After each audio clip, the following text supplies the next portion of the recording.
Masechet Baba Kama Daf Yud, on va commencer par Tet Amud Bet, les 6 dernières lignes.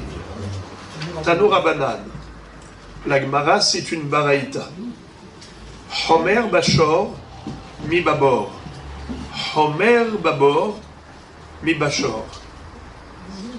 Nous savons qu'il existe 6 Avot Nezikin. On avait vu qu'il y a même une Shita qui nous cite 13 Avot Nezikin. C'était Rabbi Oshaya. Rabbi Hiya citait 24 Avot Nezikin. Mais principalement, nous avons 6 catégories de Nezikin, qu'on appelle Avot Nezikin. Dans le Shor, il y en a 3. Keren, Shen et Regel. Ensuite, on a Esh, Bor et Adam Amazik. Voilà les 6 principaux Mazikin, qu'on appelle des catégories de dommages. Rashi va nous dire que quand on parle dans cette baraïta, tout ce qu'on va étudier maintenant, et on va parler de Shor, on ne fait pas allusion aux 3 catégories, Keren, Shen et Regel. On ne fait allusion qu'à Keren, l'encornement. On ne parle pas d'une bête qui mange ou d'une bête qui piétine, mais d'un taureau qui encorne. C'est de cela qu'il s'agit quand on parle de Shor dans cette baraïta spécialement. Alors, qu'est-ce qu'elle fait cette baraïta? Elle met en exergue les différences qu'il y a entre les différents avot, entre les différents types de dommages. Et elle va dire, dans telle catégorie de dommages, à une humra par rapport à l'autre catégorie. Homer, quand on dit ici Homer, c'est la humra, la gravité. C'est-à-dire qu'on est plus sévère par rapport à ce Av que par rapport à ce Av. On commence par exemple par Homer Bashor mi Babor. On est plus mahmir à l'égard d'un dommage causé par le Shor qu'un dommage causé par le Bor. Et inversement, Homer Babor mi Bashor. Il y a une humra qu'on retrouve dans le Bor qu'on ne retrouvera pas dans le Shor. Et c'est exactement le rôle de cette baraïta, c'est d'énumérer quels sont les détails pour lesquels on est plus sévère par rapport à Shor ou plus sévère par rapport à Bor. Elle commence en nous disant, voici, chez Hashor, Meshalem et Kofer, Vehayav, Bishloshim shel Eved, Nigmar dino, Asur Bahana'a, Vedarko, Lelech ou Lehazik, Mache Enken, Bebor. Alors nous avons ici 4 éléments, 4 détails qui ont été cités, qui ne sont applicables qu'au Shor et pas au Bor. Primo, Ashor, Meshalem et Kofer. Vous le savez, si jamais le taureau a encorné 3 personnes, il les a tuées. Normalement, on aurait dû le lapider depuis le début. Dès qu'il a tué une personne, il faut lapider le Shor. Ce qu'on appelle Shor Haniskal, Hashor Isakel. Mais imaginons que le Shor a été rusé.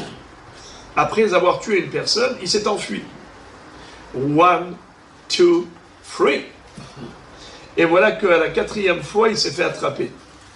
Cette fois-ci, non seulement qu'on va le lapider, mais en plus, son propriétaire va devoir payer des indemnités aux héritiers. Ce qu'on appelle kofer. Et il y a une mahloket entre les Tanaïm. Combien d'argent doit-il lui reverser? Certains disent Deme Mazik, certains disent Deme Nizak.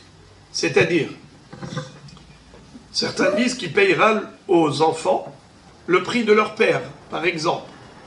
On évalue combien leur père aurait pu coûter dans le marché des esclaves, avec le gabarit et la stature qui était la sienne, et c'est ce prix qu'il va falloir reverser aux héritiers. En quelque sorte, comme s'il leur a fait perdre de l'argent.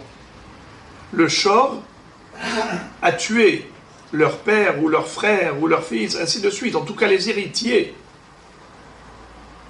vont pouvoir toucher le kofer.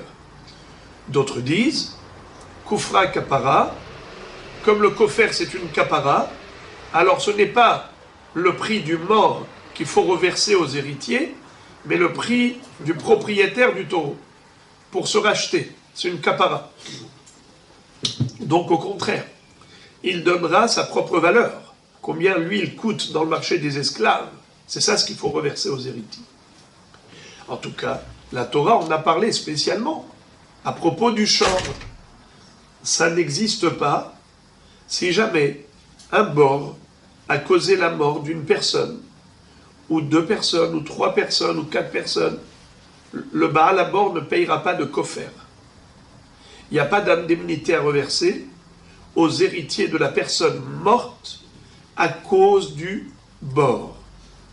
Voilà donc un élément pour lequel on est plus sévère à l'égard du shor qu'à l'égard du bord.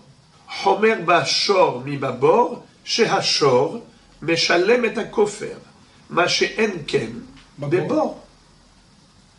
Uno. Secondo, vehayav bishloshim shel eved. Quel est le din si le bœuf a encorné un eved kenaani? Qui a perdu le eved kenaani? Le propriétaire. Alors si on parle d'un shor mourad qui a encorné un eved kenaani, combien faut-il payer au propriétaire du eved kenaani? Le Baal Hashor payera au Baal HaEved combien d'argent? Vous auriez pu dire, eh bien, ce qu'il coûte. Le Eved Kenaani a une valeur au marché. Ouais. Eh bien, c'est ça ce qu'il faudrait reverser. Figurez-vous que la Torah va dire que le Shor à Mourad qui a tué un Eved Kenaani, son propriétaire doit payer Shloshim Shekalim. C'est un montant fixé par la Torah. Voilà. Ni plus ni moins. Le Eved Kenaani peut coûter beaucoup plus ou beaucoup moins, ça ne change rien. C'est la Torah qui a fixé le knas, car c'est une pénalité, ce n'est pas un mammon. Zelo mamona, c'est knasa. Dès que c'est un montant fixe, on ne parle plus de valeur réelle, on parle ici de knas. Une sanction, une pénalité. Est-ce que ça existe pour le bord qui a tué un Eved Kenaani? Il y a un Eved Kenaani qui a trébuché, qui est tombé dans le bord, il est mort. Est-ce que le propriétaire du bord doit payer au propriétaire du Eved Shloshim Shkalim? Réponse, non. Donc tu vois, Homer Bashor mi babor. Il y a plus de Homra à l'égard du shor qu'à l'égard du bord. Car la pénalité de Shloshim Shekalim chez l'Eved Kenaani, le Eved Kenaani qui est tombé dans le bord, le propriétaire du bord ne paye rien. Alors que le propriétaire du shor, s'il avait tué le Eved Kenaani, il payerait. S'il tombe dans le trou, 0. Encore. Nigmar dino asur ba'ana'a. Nigmar dino asur ba'ana'a. C'est-à-dire que une fois qu'on a condamné le shor aniskal, eh bien ça y est, son propriétaire n'a plus le droit d'en profiter. Vous entendez? La Torah dit qu'on n'a pas le droit de profiter du shor aniskal. Comme il est écrit, Ashor isakel vegam be'ala biomat. Ou ba'al ashor naki. Dans Mishpat, c'est écrit que le shor tam, ou ba'al ashor naki. Qu'est-ce que ça veut dire? Ba'al ashor naki. Le propriétaire du shor, il sera propre. Naki, ça veut dire quoi naki? Il est quitte. Il est quitte de quoi? Alors a priori, ça veut dire qu'il est quitte de la mort. D'accord? mais même le shor hamouad est qui de la mort. Mais, comme s'écrit Gambe ala biomat, il est hayav mita, le propriétaire du shor hamouad. Chachamim disent non, il ne faut pas traduire littéralement. Lis la suite du pasuk. Kofer yoshat ala. Il doit payer le kofer. C'est ça la mort en question. C'est en argent.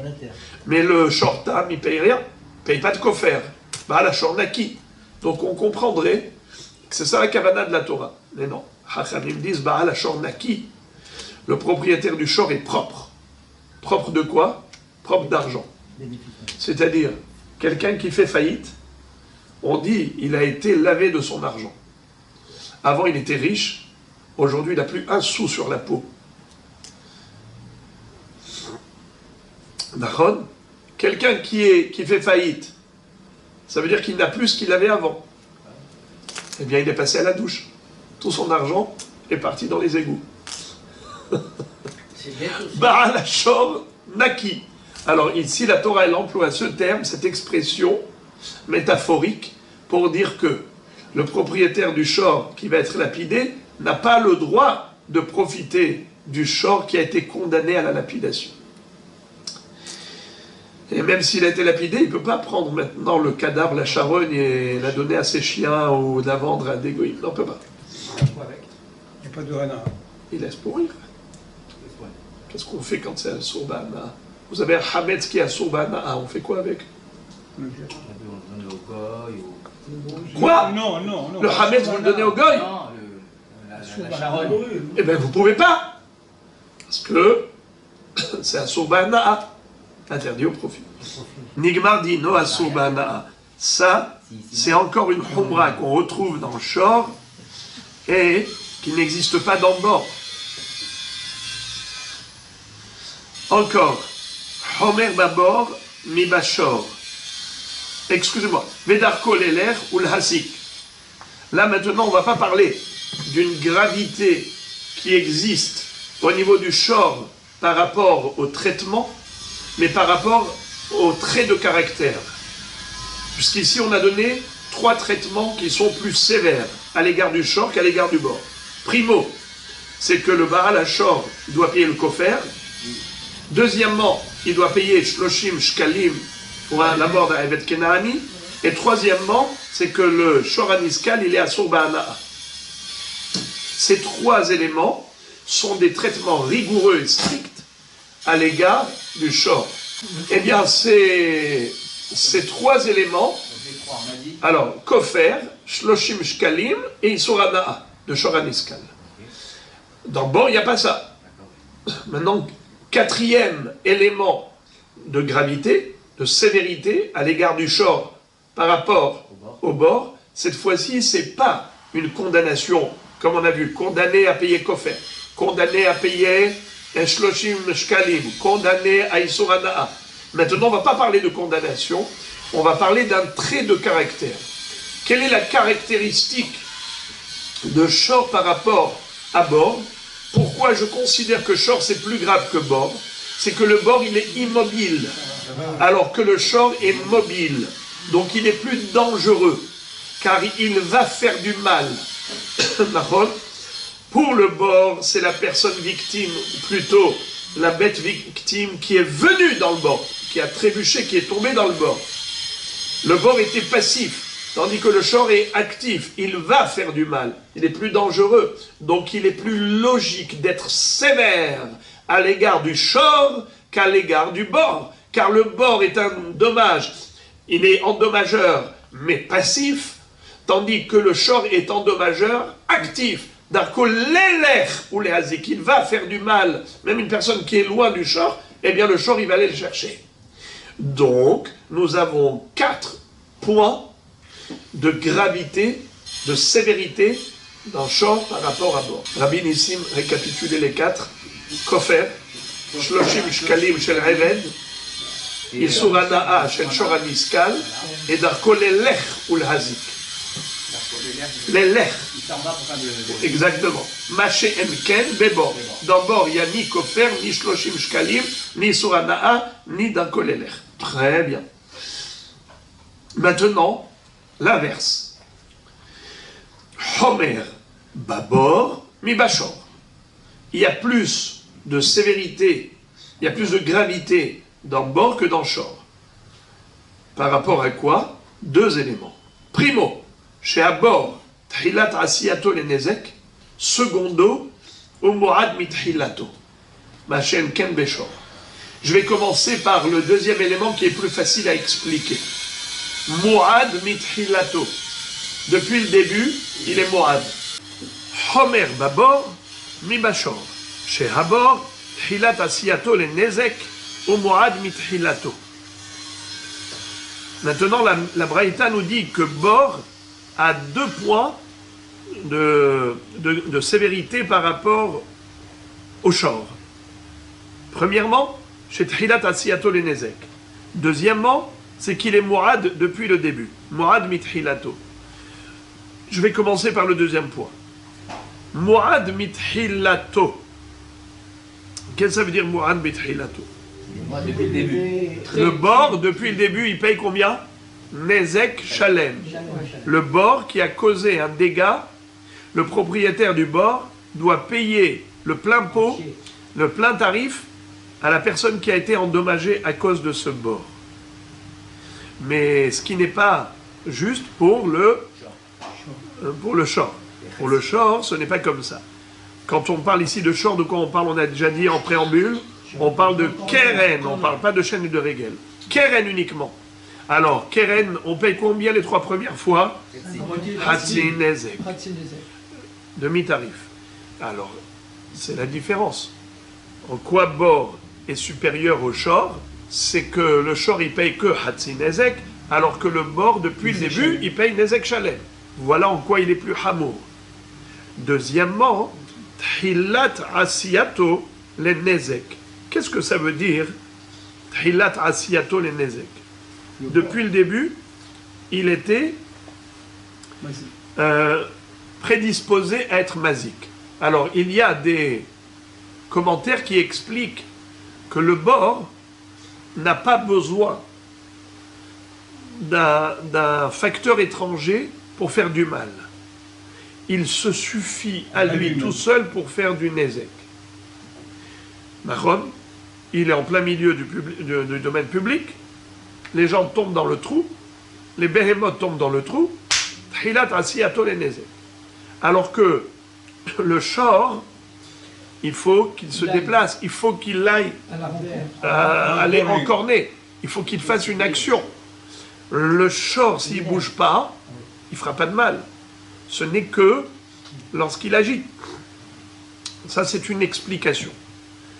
Est-ce qu'il y a on a besoin d'une intervention? On n'a pas besoin d'intervention. Le bord n'a pas besoin d'intervention. Trilat asiyato le nezek. D'emblée, il est prédisposé à causer des dommages, à être un obstacle. Alors que le shor, il a besoin d'agir pour faire du mal. Si on l'attache, il ne fait plus de mal. Exactement. Voilà. Ça, c'est une explication. Mais moi, je donne une autre explication, ça n'engage que moi. Trilat asiyato le nezek. Ça veut dire que chaque élément, il a sa raison d'être. Son existence est justifiable. Un shor, il a d'autres fonctions. À quoi il sert? Eh bien, il sert par exemple à tirer la charrue. Il sert à battre le grain. Il sert ensuite à la shrita, on va le manger. Il a une raison d'être. Tandis que le bord, il n'a aucune raison d'être. Ou bien par exemple le feu, le hesh, aussi il a une raison d'être. On va cuisiner avec. C'est pas fait que pour faire du mal. Marron? Après ça, le hesh, il peut sortir et faire du mal. Mais dans l'absolu, pourquoi il existe? Il existe pour le bien. Le bord, c'est le tour. Marron? Ça, c'est le shor. Le Adam Amazik, Adam qui a fait du mal, il existe. Un homme, sa vie, elle est tellement importante. Est-ce qu'un homme, il existe pour faire du mal? Pas du tout. Il existe pour faire du bien. Celui qui fait du mal, il a choisi de faire le mal. Donc, le hesh, le shor, ils sont pas trilat asiyato le nezek. Le Adam n'est pas trilat asiyato le nezek. Ils peuvent occasionnellement causer un nezek. Le feu peut brûler et incendier le champ du voisin. Le shor, il peut aller en cornet, il peut aller rentrer dans le champ du voisin, manger, piétiner. L'homme peut faire du mal. C'est occasionnel. Tandis que le bord, il n'a pas raison d'exister. Où est-ce qu'il a creusé ce bord? Dans un domaine public. Donc, ce bord-là, depuis le début, dès que ce bord était Birshut Arabim, il n'a aucune justification pour exister. S'il existe, c'est que pour faire du mal. Faire un trou dans le domaine public, ce n'est rien d'autre que de faire du mal. De quel droit tu fais ça? Alors que le Hesh, il a un droit. Le Shor, il a un droit. Seulement tu surveilles. Tu as une responsabilité de surveillance. Mais là, depuis le début, tu as créé un obstacle. Tu as créé un endommageur. Voilà ce que votre serviteur donne comme explication à cette phrase-là.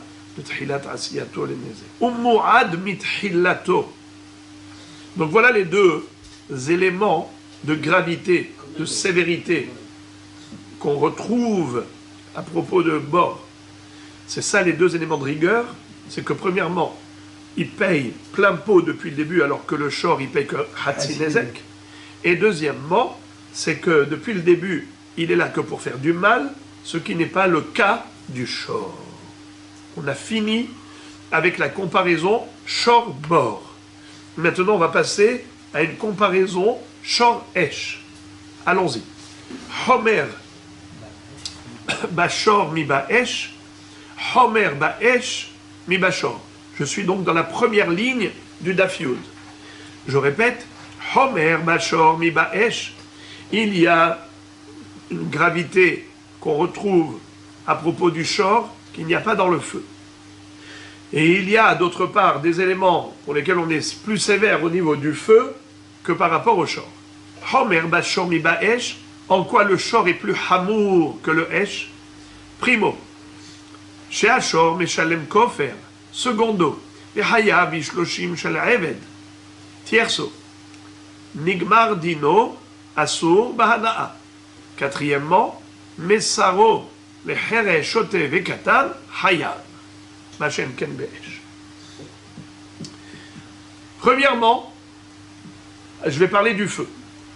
Dites-moi, un feu qui a été à l'origine de la mort d'un homme.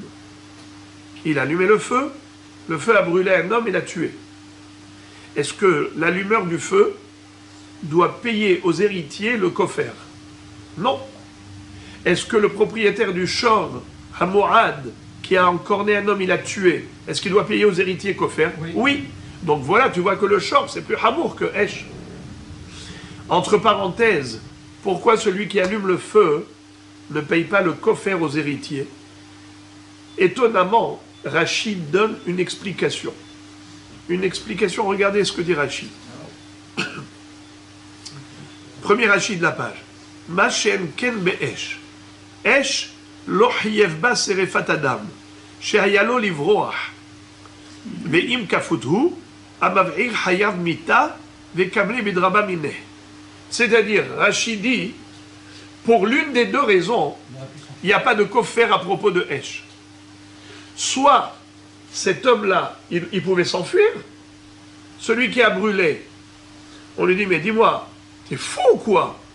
Ton voisin a allumé un feu, d'accord? Mais qu'est-ce que tu restes maintenant allongé à côté du feu?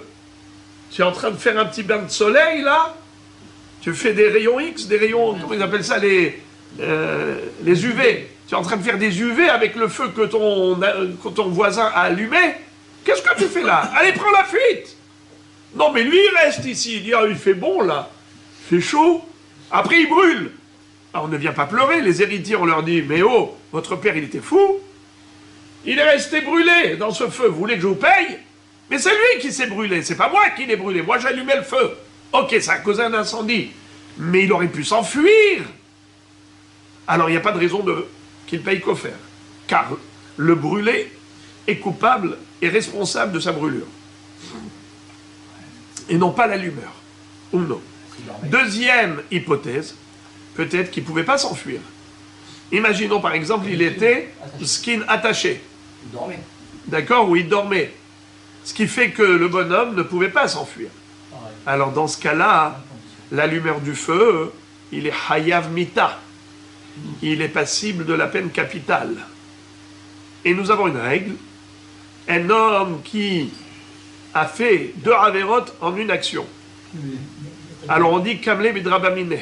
Par exemple, comme celui qui a allumé pendant Shabbat, il a incendié le champ du voisin. Quel est le din?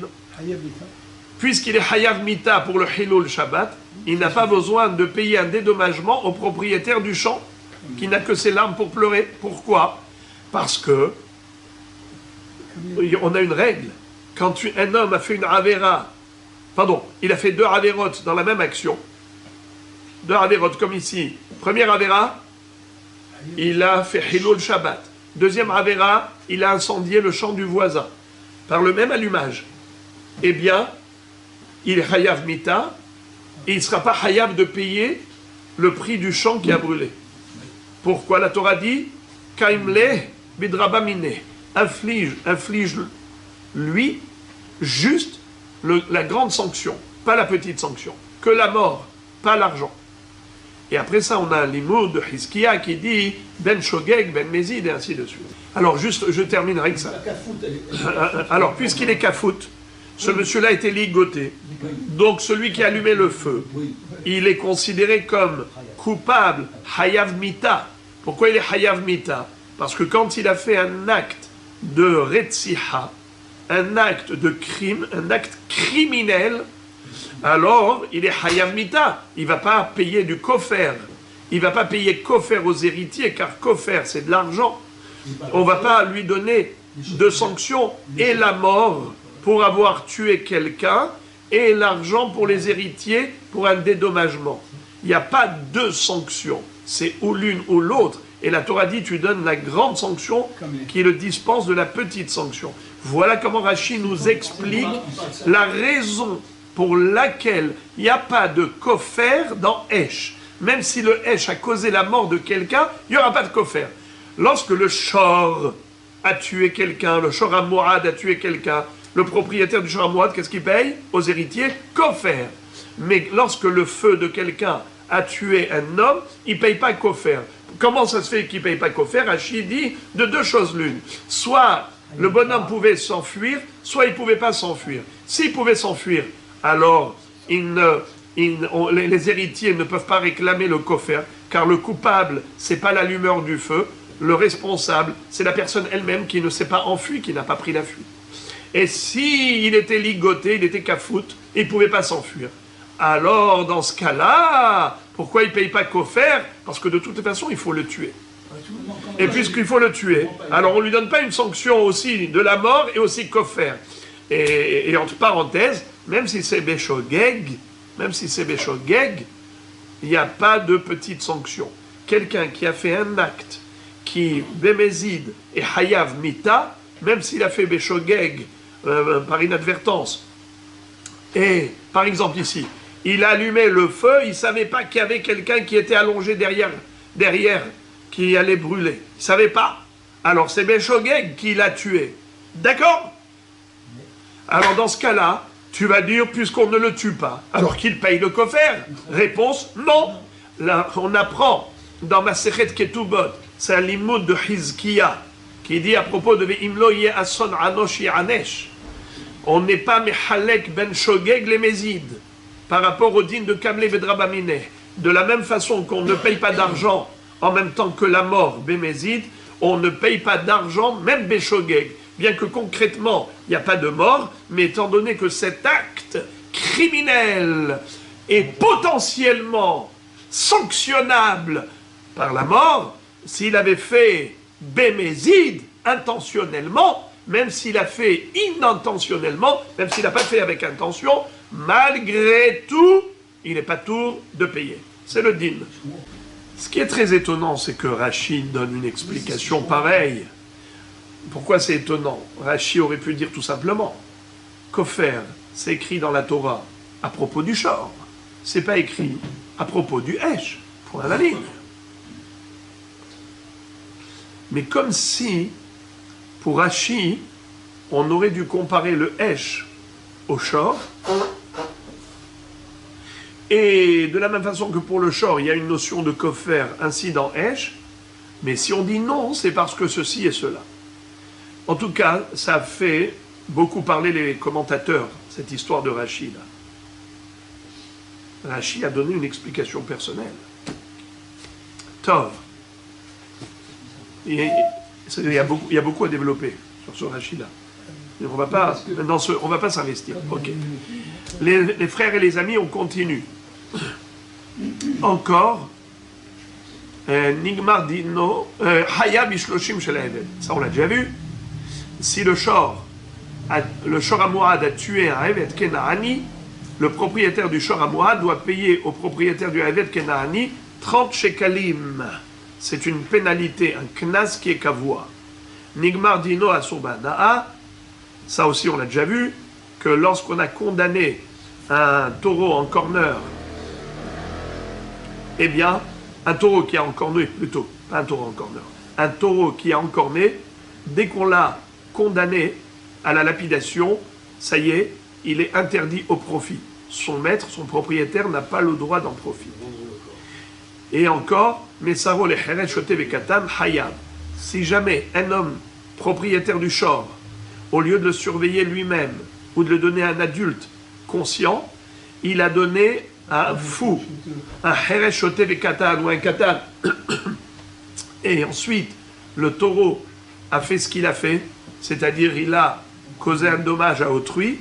Le propriétaire du Shor ne pourra pas s'acquitter en disant « mais je l'ai donné à surveiller, c'est pas de ma faute ». Mais non, c'est pas vrai. Tu l'as donné à qui pour la surveillance? À quelqu'un d'inconscient, ça ne s'appelle pas une surveillance, tu es tenu coupable.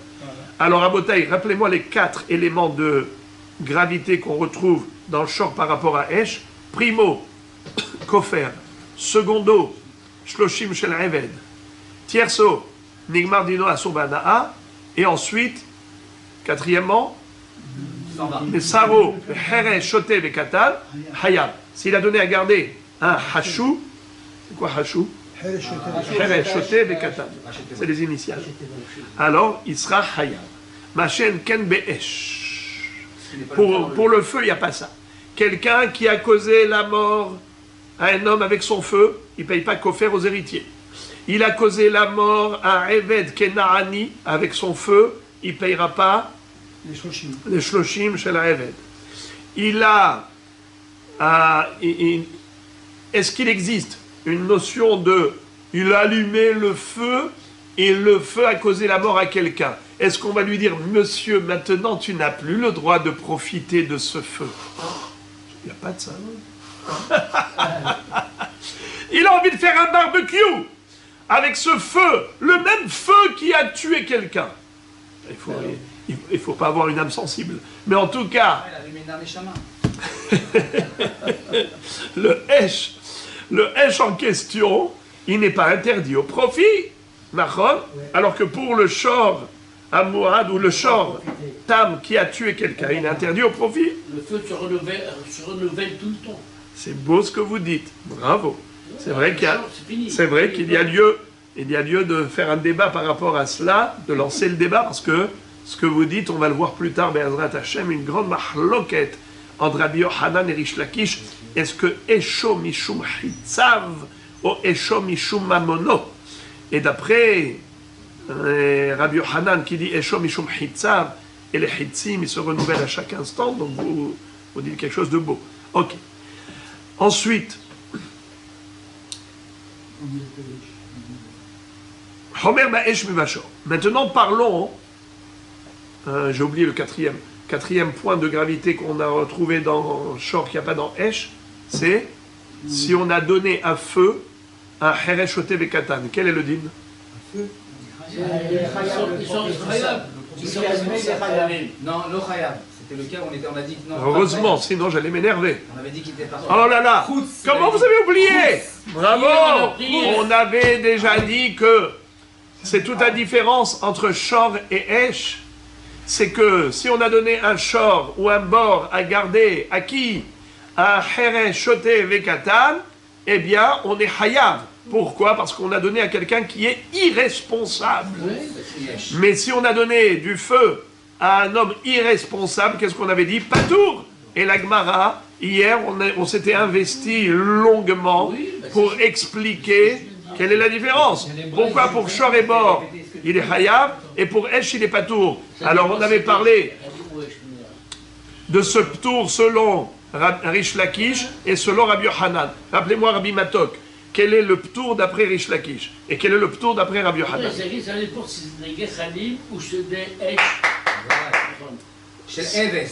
Vous méritez un deuxième café. Mabash, bravo. Ça m'a fait plaisir. Bravo. Vous n'avez pas oublié, il n'y a que 24 heures. Il n'y a que 24 heures. Bravo. Rish Lakish dit que c'est seulement si c'était Gahelet, Gehalim, des braises, mais pas s'il lui a donné une torche en flamme. Bravo. Mais Rabbi Yochanan, qu'est-ce qu'il disait?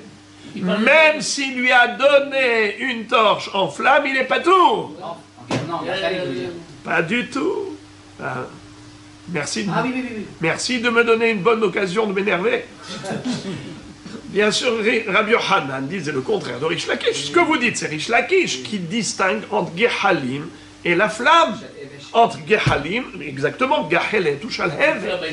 Mais Rabbi Yochanan, lui, ne distingue pas entre les deux. Il dit Afilu Shalhevet, même s'il a donné une torche en flamme au fou, et que le fou a été incendié un champ, le bonhomme qui a allumé le feu, qui a donné la torche au fou, il n'est pas tour. Pourquoi il n'est pas tour? Allez, dites-moi pourquoi il n'est pas tour. Ce n'est pas lui qui fait l'action. Et on a une règle. Grama bin zakin patour. Lorsque on cause un dommage indirectement, on n'est pas tour bédiné Adam. On est hayav bédiné shamaim vis-à-vis du ciel. Le bonhomme, quand il va arriver là-bas, s'il veut ne pas avoir un jugement à rendre là-haut, alors qu'il aille dédommager ce monsieur qui a subi cet incendie par le fou. Mais parce que c'est lui qui a donné au fou. Donc indirectement, c'est lui qui est coupable. Mais juridiquement parlant, il ne peut pas le poursuivre en justice. La règle étant, Gerama ben Zakin, patour. Lorsqu'on a causé un nezek indirectement, on n'est pas tour. C'est le cas d'après Rabbi Yochanan. Pourquoi Rish Lakish alors il disait Hayav? Shalhevet, pourquoi il disait Hayav? Parce qu'il disait Bari Hezeka. Bravo. Il disait que comme si c'était direct. Étant donné que la flamme il lui a donné, c'est comme si maintenant le Nezek, il est direct. La Braïta n'est pas terminée, Rabotai. Elle continue d'établir des distinguos entre deux Avot.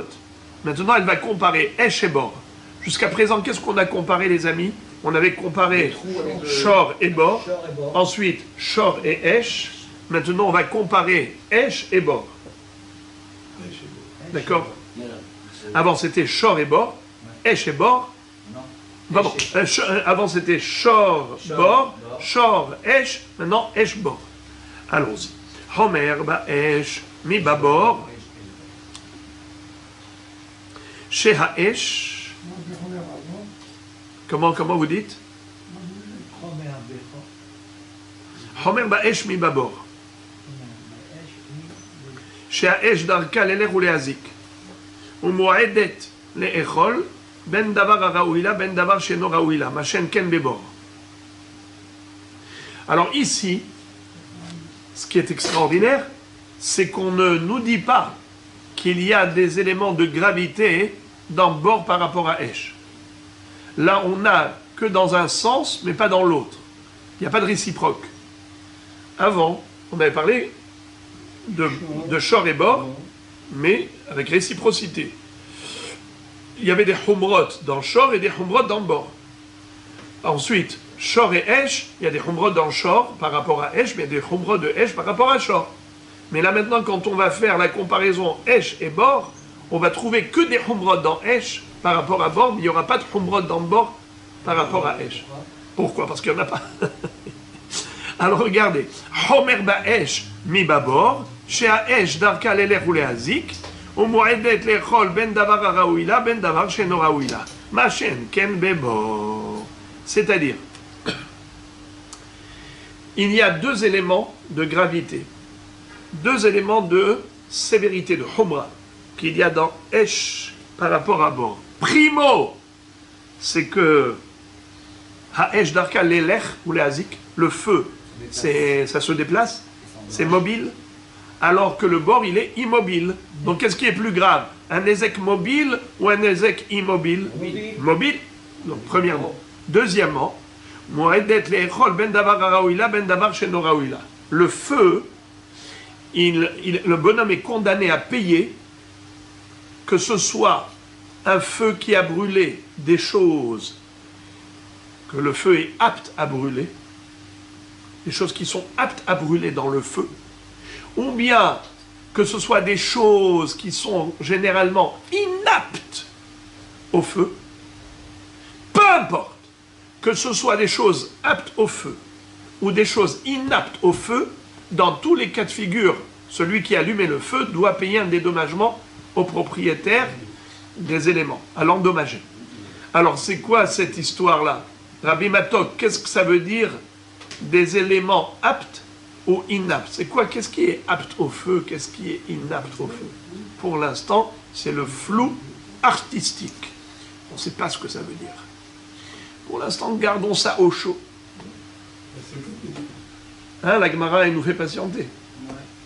La Gemara, maintenant, pardon, la Baraïta est terminée. Fin de citation de Baraïta. Quels sont les deux éléments qui sont plus graves dans Esh par rapport à bord?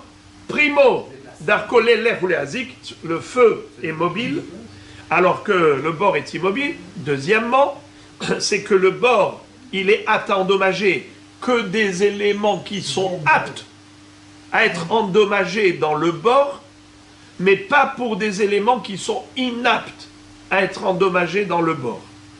Alors que le feu rend l'allumeur du feu condamné à payer aussi bien pour des éléments qui ont brûlé dans le feu, des éléments qui étaient inaptes, comme des éléments qui étaient aptes à brûler dans le feu.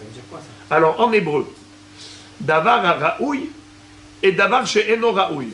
Une chose apte, une chose inapte. Exprès, je répète les choses pour que ça vous énerve. Mais qu'est-ce que ça veut dire quoi, apte? C'est quoi inapte? Ça veut rien dire. C'est quoi cette histoire-là? Eh bien, il faut comprendre. Non, vous êtes curieux de connaître la suite. La Gemara, maintenant, va nous poser d'abord une question. Avant de comprendre cette phrase, d'abord une question. Velitne homer bashor mi babor. She'ashor hiyev bo et hakelim, machen ken bebor.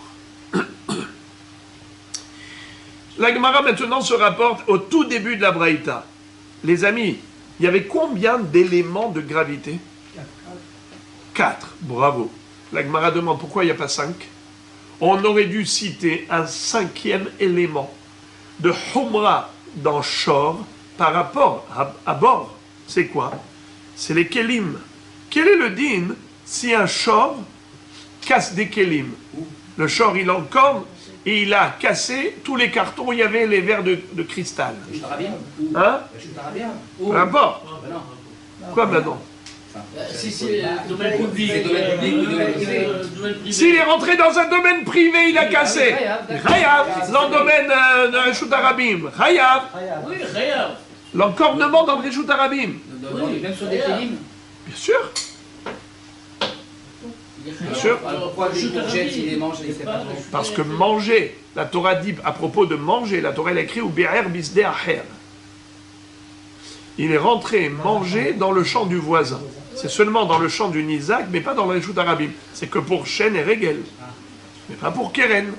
Keren, on est Hayab même Birshut Arabim. Ok? Absolument.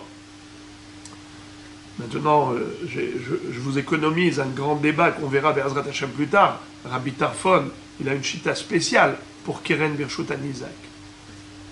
Mais Shouné Keren Birshut Nizak, Nezek Shalem et Shalem. Ça c'est Rabbi Tarfon, mais on ne va pas rentrer là-dedans. Reprenons le sujet. Quel est le din d'un shor qui encorne des kelim? Il a cassé la voiture, une Rolls Royce qu'il venait d'acheter. Chayav, oui ou non? Oui, très très bien. Maintenant, quel est le din si le bonhomme, il roulait avec sa voiture, il tombe dans un trou qui a été creusé, un ravin qui a été creusé par quelqu'un? Plage. Maintenant, Nahon, Khayab. Il est marron. qui est Hayab? Le bas du haut, le bas du trou. Pas du tout. Oui, mais t'as du trou. Pas du tout. Pourquoi non? Parce que c'est pas C'est ce qui le bonhomme qui est est prévu par mandé rapport dedans, au... chez moi. Alors, c'est écrit comme ça. Venafal, Shama, Shor, O Hamor. Shor, Velo, Adam, Hamor, Velo, Kelim. Voilà. Adam, il est malade tout le temps, même comme il tombe. Shor, Velo, Adam, Hamor, Velo, Kelim. Hachamim font une dracha. Et ils disent, pourquoi la Torah a écrit Venafal, Shama, Shor, O Hamor? Est tombé là-bas un bœuf ou un hamor? La Torah aurait pu écrire tout simplement Venafal, Shama, quelque chose, je ne sais pas quoi. Et à la bord, il y a Shalem. Pourquoi on a écrit Shor? Pourquoi on a écrit Hamor? C'est pour être restrictif, exclusif. Shor, Velo Adam. Hamor, Velo Kelim.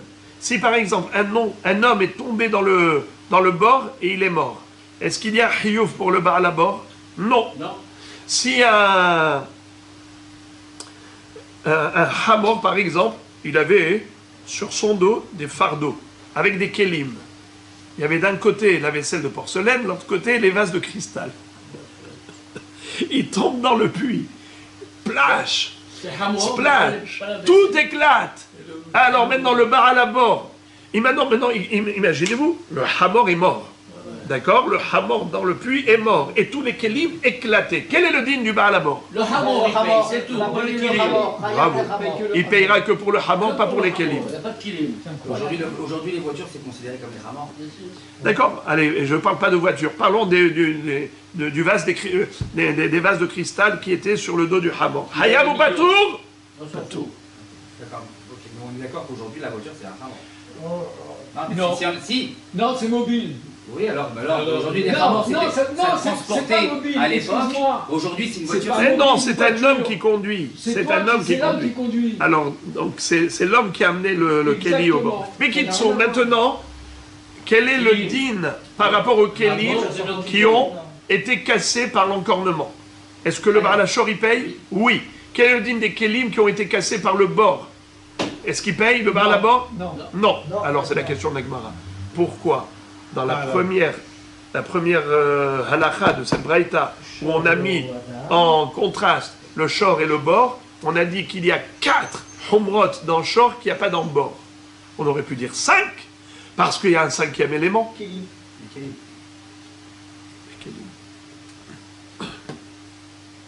Réponse. Hamani Rabbi Yehudahi de Mechayev al Nizke Kelim Babor. C'est qui l'auteur de notre Baraïta? C'est Rabbi Yehuda, qui lui n'est pas d'accord avec les Hachamim. Et lui, Rabbi Yehuda, va nous enseigner plus tard, on verra ça Be'ezrat Hashem dans quelques chapitres, il va nous dire clairement qu'en effet, le Baal Habor, il doit payer même pour les Kelim. Pas seulement pour Shor et Hamor, mais même pour les Kelim. Car avec le mot O, Shor O Hamor, il dit O, les Hayev et Kelim. D'accord les amis? Je sais que vous aimez comprendre les choses en profondeur, c'est pour ça que je vous cite la Gemara dans ma Sechet Baba Kama toujours, Dafnun Gimel Amud Bet. Là-bas il est écrit comme ça. Nafal le Toho Shor Vekela Venishtabru, Machloket Hachamim et Rabbi Yehuda. Hachamim disent qu'il n'est pas tour pour les Kelim. Mais Rabbi Yehuda, mais Hayev Aniske Kelim, d'abord, Maïta Baderabanan. Pourquoi Hachamim dispense pour les Kelim? De Amarkra Benafal Shama, Shor o Hamor, Shor velo Adam, Hamor velo Kelim. Ve Rabbi Yehuda, et Rabbi Yehuda, lui, d'où il apprend qu'on est Hayav pour les Kelim? Pourquoi il ne dirait pas comme Hachamim, Hamor velo Kelim? Il dit parce que c'est écrit O, les Rabot et Kelim. C'est-à-dire, comment la Torah s'est exprimée? Elle a écrit Venafal Shama, Shor, O, Hamor. Le O, ça ne vient pas pour rien. On aurait pu écrire Shor ve Hamor. Pourquoi tu as écrit O? Les Rabot et Kelim. Alors, Hachamim, pourquoi? Qu'est-ce qu'ils vont faire avec le mot O? O mi ba'ele le halek. C'est pour dire ou bien Shor ou bien Hamor. On n'a pas besoin que les deux en même temps tombent. Les Rabbi Yehuda, les halek mi venafal nafka. Il dit du fait que c'est écrit venafal au singulier, mashma, qu'en effet, il est suffisant qu'il y en ait ou shor ou hamor. Parce que si c'était les deux en même temps, on aurait écrit venaflou au pluriel. Si on a écrit venafal, donc forcément la Torah fait allusion soit à shor, soit à hamor. Verabanan, venafal tuva mashma. Hachamim disent que il y a plusieurs fois venafal. Donc il n'y a pas qu'une seule fois où s'écrit le verbe venafal. Tuva mashma, c'est-à-dire, excusez-moi, on retrouve dans la Torah que le mot venafal, ça peut être aussi conjugué au pluriel. Comme par exemple, Rashi donne plusieurs explications, plusieurs exemples. Ve'asa Betzalel ve'aholiav. Ils étaient deux, Betzalel et Aholiav. Et pourtant, la Torah, qu'est-ce qu'elle dit? Ve'asa, au lieu de dire ve'asu. Ou bien Ubahaot ve'amofet. On aurait dû écrire Ubahaot ve'amofet. Ou bien Ubaha'ari ve'etadov. On aurait dû dire Ubaha'ari ve'adov. Bon, en tout cas, pour Hachamim, ce n'est pas une preuve. C'est pour ça qu'ils avaient besoin du mot O, les halek, et de ce fait, le mot shor, c'est venu exclure Adam, et Hamor, ça exclut Kelim. Résultat des courses. Les Kelim qui se sont cassés dans le bord, Hayab ou Patour, selon Hachamim, Patour, selon Rabbi Yehuda, Hayab. Alors vous avez compris qui est l'auteur de notre Baraïta? C'est qui Rabotaï d'après vous? Aidez-moi s'il vous plaît. C'est qui l'auteur? Rabbi Yehuda. Pourquoi c'est Rabbi Yehuda et pas Chachamim? Il va côté Chachamim, donc ça perd un peu la discussion. Tov Meot. Parce que si ça allait d'après Chachamim, on aurait dû rajouter un cinquième élément de différence entre le shor et le bor. On aurait dû dire Hashor Hayav Bekelim, Habor Pato. Puisqu'on a cherché les Humrot, Homer Bashor Mibabor. Tu m'as dit 4 Humrot. C'est pas vrai, il y en a 5. Alors la réponse d'Agmara, 5 c'est vrai d'après Hachamim, mais pas d'après Rabbi Yehuda. Car d'après Rabbi Yehuda, il n'y a pas de différence entre Shor et Bor à propos des Kelim. Car même pour les Kelim, on est Hayav. Si l'âne portait des bagages, des fardeaux avec des Kelim dedans et ils se sont cassés dans le puits, selon Rabbi Yehuda, il est Hayav de payer. Le Baal HaBor est Hayav de payer. Ouais, voilà pourquoi on n'a pas cité de différence par rapport à cela. Car l'auteur de notre Braïta, c'est qui? C'est Rabbi Yehuda, qui lui ne distingue pas entre Shor et Bor à propos des Kelim. La Gemara dit, c'est une belle réponse, c'est beau, mais c'est faux. Pourquoi? Je vais te démontrer tout de suite que c'est impossible de dire que l'auteur de la Braïta, c'est Rabbi Yehuda. Regardez quelle est la preuve. On ne peut pas inventer, regardez comment c'est fort. La Gemara dit... Regardez comment c'est une réfutation nucléaire. I Rabbi Yehuda, I Masifa. Si tu dis que l'auteur de la Braïta, c'est Rabbi Yehuda, eh bien, lis la fin de la Braïta. Homer ba'esh mi babor, she'esh darka lelech uleazik, u'mo'ad lechol ben davar ha'ra'ui lah, ben davar she'eno ra'ui lah, ma she'en ken bebor. Davar ha'ra'ui lah, ma'inihu, עצים. דבר שאינו ראוי לה, מייניהו, כלים. מה שאין כן בבור, היא רבי יהודה. האמרת מחייב היה רבי יהודה על נזקי כלים בבור. Qu'est-ce qui est écrit à la fin de la Braïta? Qu'il y a des humrot qu'on retrouve dans Esh qui n'existent pas dans le bord. Quels sont les deux humrot? Rappelez-moi. Premièrement, la mobilité. C'est que le Esh est mobile alors que le bord est immobile. Secondo, c'est d'abord chez Noraouille. Le feu, celui qui l'a allumé, il est hayav pour tout ce que le feu a incendié, qu'il ait brûlé des choses inaptes comme des choses aptes au feu, il est hayav de payer un dédommagement. Tandis que pour le bord, il ne sera hayav que pour des choses qui sont aptes, mais pas inaptes. C'est comme ça qu'on avait dit, Homer ba'esh mi babor, chez Moedet lechol ben davar ha'ouila, ben davar she'eno ra'ouila, ma-shen ken bebor. A priori, qu'est-ce que c'est que des choses qui sont inaptes au bord? Les kelim? A priori, le bord, c'est les kelim, car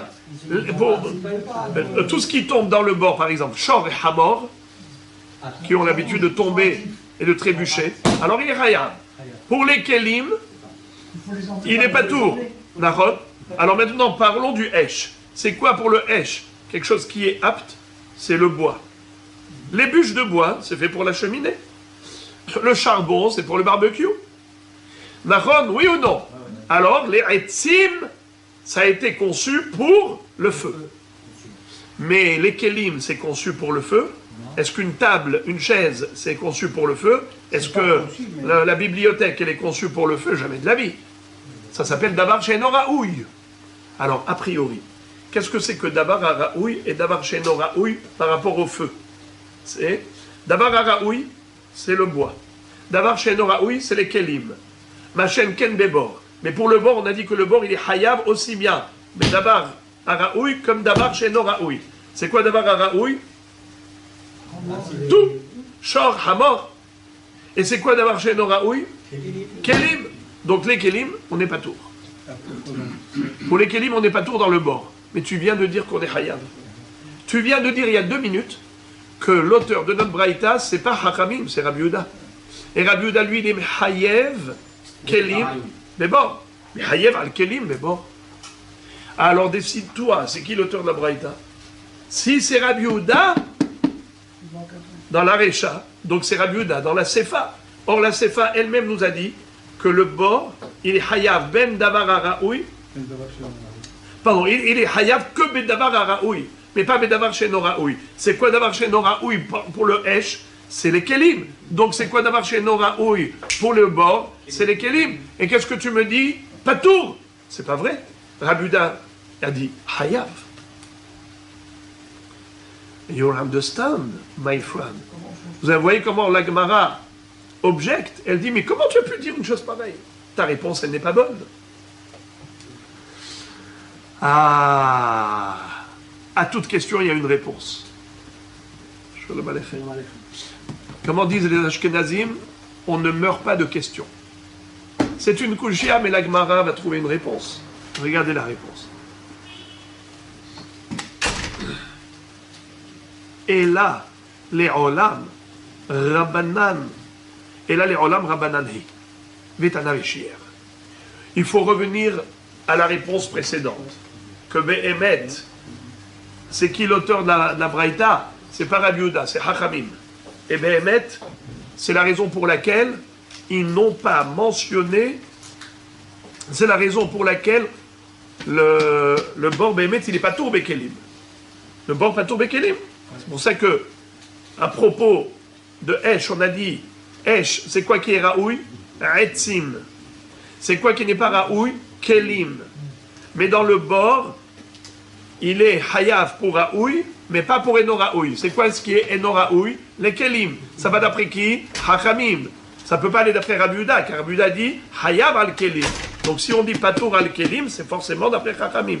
Alors la question revient à la case départ. Pourquoi au début, on n'a pas dit qu'il y a 5 différences entre Shor et Bor? Pourquoi on n'a dit que 4? J'aurais pu dire Shor Hayav al Kelim et Bor Patour al Kelim. Ça fait une 5e différence. Question. La réponse, elle est très facile. Tana Veshier. C'est classique. C'est le joker classique. Lorsqu'on dit Tana Veshier, ça veut dire que Behemet, le Tana aurait pu citer un 5e élément de différence entre Shor et Bor.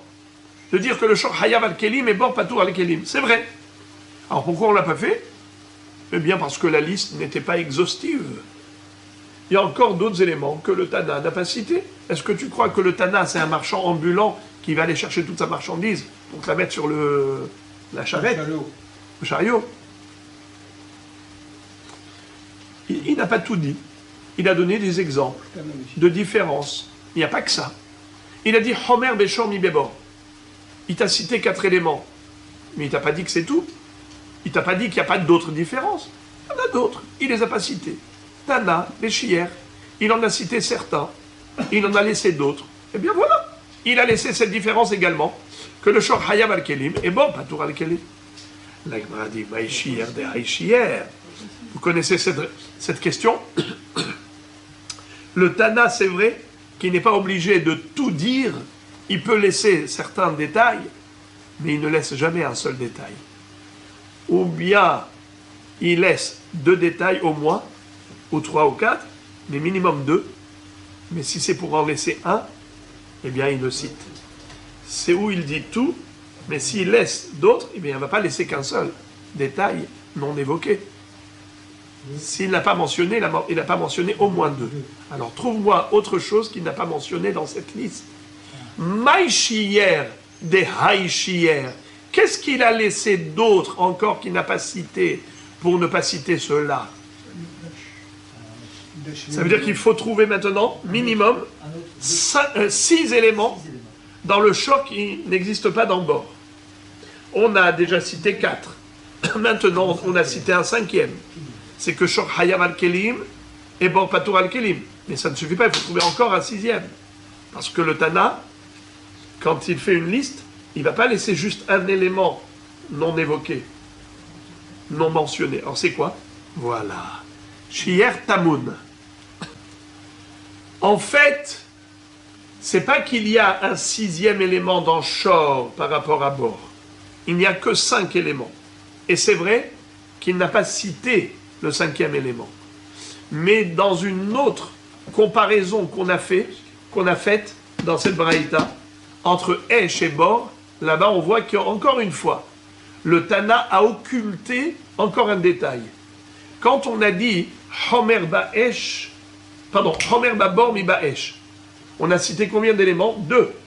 On avait dit que le feu, il est mobile, alors que le bord n'est pas mobile. Secondo, on a dit que le Esh, il est apte, c'est-à-dire il est hayav, même quand il a brûlé des choses inaptes à la brûlure, comme des choses qui sont aptes à la combustion. Donc 2 éléments. Il y a encore un 3e élément que le Tana aurait pu citer.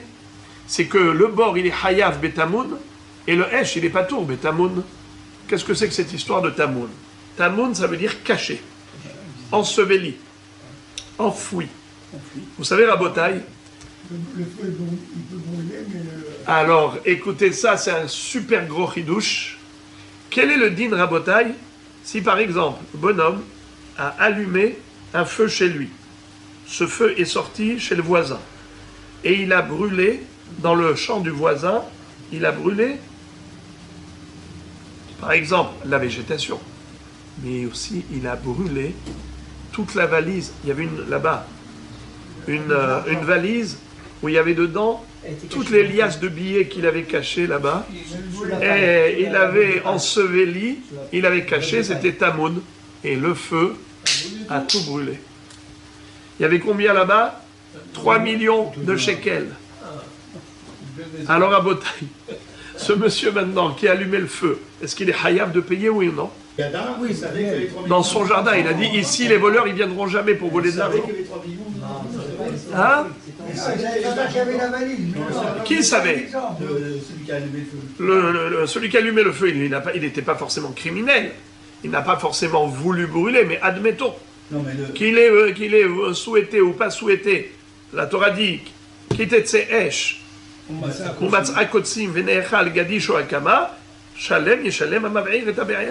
alors, quel est le din? Maintenant, il a allumé le feu, ça a brûlé. C'est pas gramma, c'est le feu. Tout feu, c'est gramma. Tout feu, c'est gramma. C'est-à-dire, il allume ici, après ça part là-bas. Mais la Torah a dit qu'on est hayab de payer pour le feu. Mais écoutez quelque chose d'extraordinaire. Le mot kama, ça veut dire quoi? Les gerbes de blé qui ont poussé, ou n'importe quelle céréale ou n'importe quel légume qui ont poussé. Quand c'est des tiges de plantes sur pied, ça s'appelle kama. Mais il est kama alumati vegam nitzava. Kama. Kama, c'est les céréales, le dagan beshara sheomedet bekamotea. D'ailleurs, on verra, c'est Baba Batra s'écrit Asur la Adam shi'amod al sadeh al havero beshara she'omedet bekamotea. Kama, c'est des gerbes sur pied. Alors maintenant, pourquoi la Torah t'a donné l'exemple de Kama? Kama, c'est pour te dire Ma kama bagaloui afkol bagaloui. Yatsa tamoun shopato. On est hayav pour le hesh que si le hesh a brûlé quelque chose qui était dévoilé, mais pas quelque chose qui était enseveli, qui était caché. Mais si c'est tamoun, si c'est caché, pas tout. Eh bien voilà. On aurait dû dire Homer Babor mi Baesh. Combien on a cité d'éléments? Que 2. Il fallait dire 3. Car voilà, je t'ai trouvé maintenant. Quel est le din si, par exemple, un âne est tombé dans le bord avec des sacs qui étaient pleins de blé, par exemple? Alors, Rachid parle de ça. Pas de blé. On va dire, par exemple, des oranges. alors, On va dire des oranges. Quand il est tombé là-dedans, toutes les oranges écrasées. Les pommes, toutes les pommes écrasées. D'accord? Dans le bord. Est-ce qu'il est hayab de payer pour les pommes? Oui. Pour les oranges? Oui. Mais pourtant, c'était dans un sac fermé, on n'a rien vu. Eh bien, bord, on n'a jamais vu qu'un bord, il n'est pas tour pour Tamoun. On n'est pas tour pour Tamoun que pour Esh. Le Esh qui brûle une chose cachée, pas tour. Mais le bord qui écrase quelque chose de caché, hayab. Ça, c'est d'après Rabbi Yehuda. Alors, donc on aurait dû dire Homer Babor, mi Baesh. Voilà le troisième élément. Darko l'elech ou lehazik, le Esh, il est mobile. Le bord est immobile. Deuxièmement, ben araouilo, ben enoraouilo, pour le bord. Pardon, Homer Baesh, excusez-moi. Homer Baesh mi Babor, excusez-moi. Esh, il est mobile, le bord est immobile. Le Esh, ben raoui, ben enoraoui, alors que le bord c'est seulement raoui. Troisièmement, Il n'est pas tout caché. Tamoud, le Esh, pour le Esh, il est Patour Betamoun, et le bord est Hayav Betamoun. Étant donné que le Esh est Patour Betamoun, et le bord est Hayav Betamoun, alors on aurait dû dire qu'il y a Homer dans le Esh qu'il n'y a pas dans le bord. C'est cela ce que la Baraïta devait dire qu'elle n'a pas dit. C'est ça. Tanave Shier, Maï Shier, de Haï Shier, Shier Tamoun. Donc, si la Baraïta n'a pas dit Tamoun, que c'est une Humra qu'on retrouve dans le bord, qui n'existe pas dans Esh, on aurait dû dire Humra Bebor, Mi Be'esh. Quand tu as parlé de Homer Ba'esh Mi Babor, tu aurais dû dire aussi la réciproque. Homer Ba'esh Mi Babor, c'est quoi? Pardon, Homer Babor Mi Ba'esh. Tu as dit Homer Ba'esh Mi Babor. Tu aurais pu dire aussi Homer Babor Mi Ba'esh. Que le bord il est Hayav Betamoun et le Esh il est Patour Betamoun. Ou bien quand tu as fait la comparaison Shor Esh, tu aurais pu dire aussi Shor Hayav Betamoun et Esh Patour Betamoun. Pourquoi tu n'as pas dit ça? Si tu n'as pas dit ça, ça veut dire que tu ne cherches pas à tout dire. Il y a encore des détails que tu n'as pas cités et que tu aurais pu. Eh bien voilà. C'est ce qui explique que Béhémet la Braïta, elle peut très bien marcher d'après Chachamim.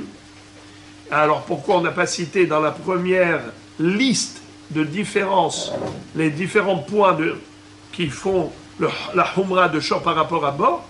C'est parce qu'on n'a pas tout dit. De la même façon qu'on n'a pas dit à la fin l'histoire du Tamoun, eh bien on n'a pas dit aussi l'histoire de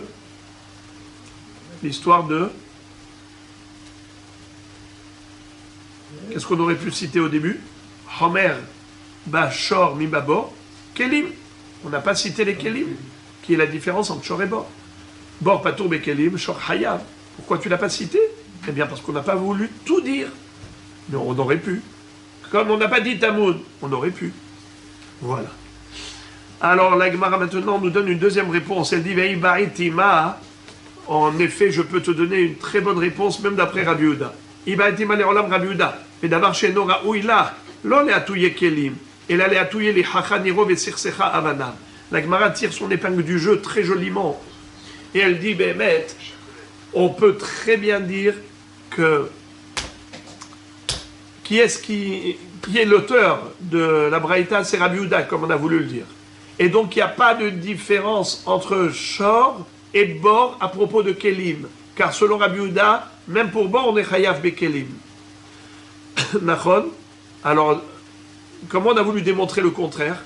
On a dit, mais à la fin, c'est écrit que la différence entre Bor et Esh, c'est que pour le Bor, on est Chayav que Beraoui, alors que pour le Esh, on est Chayav Ben Raoui, Ben Eno Raoui. Et on a cru que c'est quoi Eno Raoui? C'est Kelim. On a dit, donc, Kelim, tu vois que il n'est pas tour dans Bor, mais Kelim. Donc ça ne peut pas être Rabbi Yehuda, l'auteur de la Braïta. C'est faux. Raoui Eno Raoui, ça n'a rien à voir avec Kelim. Raoui Eno Raoui, c'est par rapport à aux techniques. Techniquement parlant, qu'est-ce qui est Raoui? Qu'est-ce qui est apte à brûler dans le feu? C'est tous les combustibles. Qu'est-ce qui est inapte à brûler dans le feu? Eh bien, ce sont tous les minéraux style la terre, la pierre. Est-ce que la terre brûle dans le feu? Non. Non. Est-ce que la pierre brûle au feu? Non. Et pourtant, il peut être hayav. Imaginons par exemple, quelqu'un avait des pierres, il les a préparées pour construire sa maison. Et maintenant l'autre, il allumait un feu, il a noirci toutes les pierres. Est-ce qu'il peut construire avec? Non. Tu vois qu'il ne peut pas construire. Alors, il doit payer. Mais c'est des pierres, c'est pas apte à brûler. Oui, c'est vrai que ce n'est pas apte à brûler, mais en attendant, lui, il ne peut plus construire avec ces pierres qui ont été complètement noircies par le feu. Ou le bonhomme qui a labouré son champ. Maintenant, il a des sillons prêts à recevoir les graines de semailles. Maintenant, il arrive l'autre, il voit tout noir. C'est quoi sous ce noir-là? Eh bien, l'autre, il lui a brûlé, il a envoyé le feu, et ça a tout noirci. Maintenant, qu'est-ce qu'il peut faire? Il faut qu'il laboure à nouveau la terre. Ça s'appelle le feu qui a brûlé des éléments inaptes à brûler. C'est ça, Eno Raoui. Pas comme on a compris avant que Eno Raoui, c'est des Kelim. Et Raoui, c'est Etzim. Par rapport à ce que l'homme a l'habitude de faire. L'homme a l'habitude d'utiliser du bois pour brûler. Il n'a pas l'habitude d'utiliser des Kelim pour brûler. C'est par rapport à l'esprit des gens qu'on avait cru que Raoui et no Raoui, c'est par rapport à l'esprit des gens. Pas du tout. Quand on parle ici de Raoui et no Raoui, apte ou inapte, c'est par rapport à la réalité technique du feu.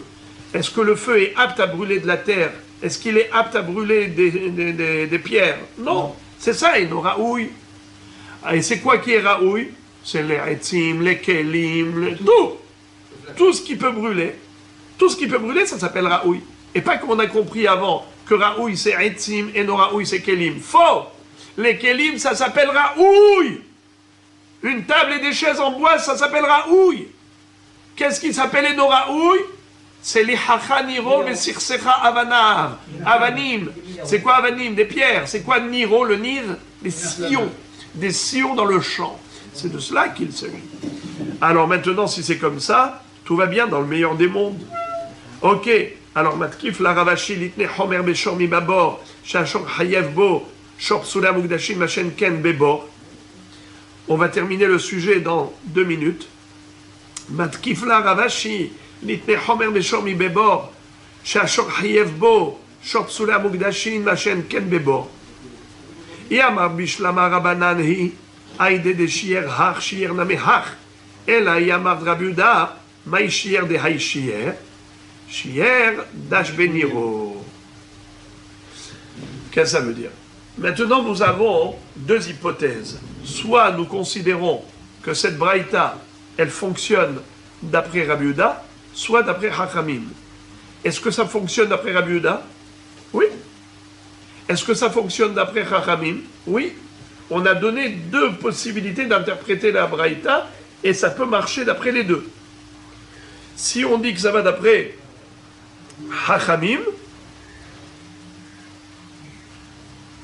alors Tana et Shier, c'est quoi Tana et Shier? Le Tana a cité certains détails, mais pas tous, comme on a prouvé. C'est beau. Et si on va d'après Rabbi Yehuda, on peut aussi très bien dire que ça va d'après Rabbi Yehuda. Il va être malheur Rabbi Yehuda. Et c'est quoi Raoui et non Raoui? Pas comme on avait compris Kelim et Etzim. C'est Sirsecha, Nirove, les Hacha Nirove et Sirsecha Vana. Ravashi dit, mais comment tu peux dire une chose pareille? Que ça peut marcher d'après Rabbi Yehuda, c'est impossible. Ça ne peut marcher que d'après Chachamim. Pourquoi? Car quand on a établi une différence entre Shor et Bor au début, on n'a parlé que de 4 éléments. Nahon, on aurait pu citer encore un élément. Homer Bachor mi Babor, Shashor Hayev Bo, Shor Psula Mugdashin, Machen Ken Bebor. Yamar Bishlama Rabanani, Aïde de Shier Hach, Shier Name Hach. Et là, Yamar Rabbi Yehuda, Maï Shier de Aïchier. On a déjà dit, la règle étant que le Tana ne peut pas laisser un seul détail qu'il a occulté. Ou il occulte au moins 2, ou bien il cite tout. C'est pas possible d'occulter un seul élément. Alors d'après Hachamim, j'ai une question que je peux répondre. Mais d'après Rabbi Yehuda, je vois pas comment je peux répondre. C'est-à-dire, il y a encore un élément qu'on aurait pu citer. C'est quoi? C'est le Shor Psulei Mukdashin. Vous savez qu'est-ce que c'est Psulei Mukdashin? On a une halakha. Tout korban qui a subi un défaut, il faut le désacraliser. Comment? On prend de l'argent et on dit, ce korban, par exemple, Ola ou Hatat ou Shlamim ou Hacham, qui a subi un défaut qui devait être sacrifié, maintenant qu'il a subi un défaut, il est insacrifiable, mais il est toujours kadosh, mais pas sacrifiable. La kedusha, on va la faire passer sur de l'argent, et que cet argent, on va aller acheter un korban, et voilà. Et lui, qu'est-ce qu'il va être, cet animal? Désacralisé. Maintenant qu'il est profane, est-ce que je peux faire n'importe quoi avec? Non, non, La Torah dit, Tisbah ve'achalta basar, dans Parashat Re'eh. Alors, Tisbah ve'lo giza, ve'achalta ve'lo la clavine, et basar ve'lo halav. Alors, répétons. Les 3 mots, Tisbah ve'achalta basar, c'est pour exclure 3 utilisations profanes qui sont interdites. Tu n'as pas le droit de traire le lait. Tu n'as pas le droit de tondre la laine. Tu n'as pas le droit de donner la viande au chien.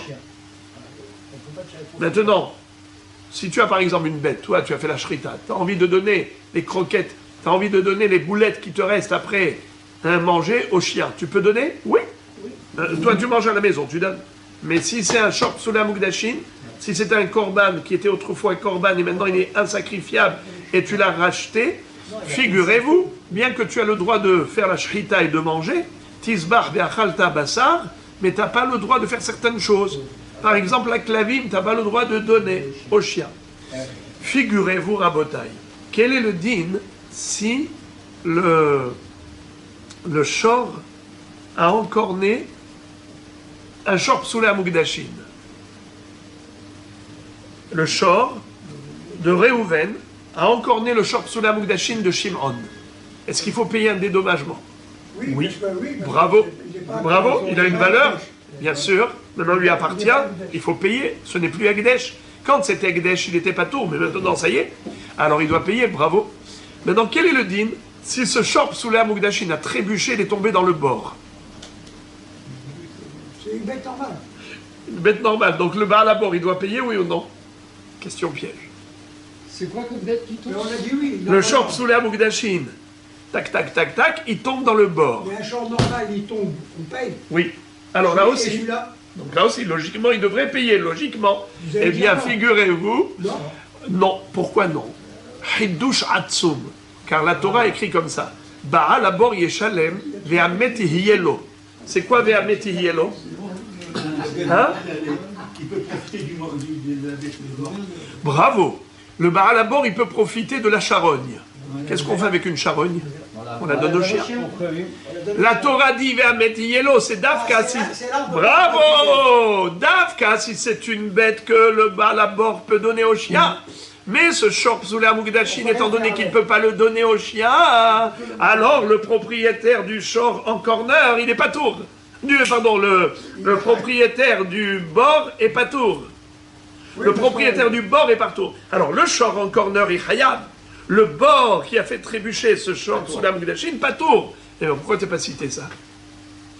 Tu aurais dû dire une chumra qui a dans le shor, qui a pas dans le bord, c'est par rapport à un korban qui a été désacralisé, un korban qui a subi un défaut, qui a été désacralisé et qui maintenant est interdit à donner au chien.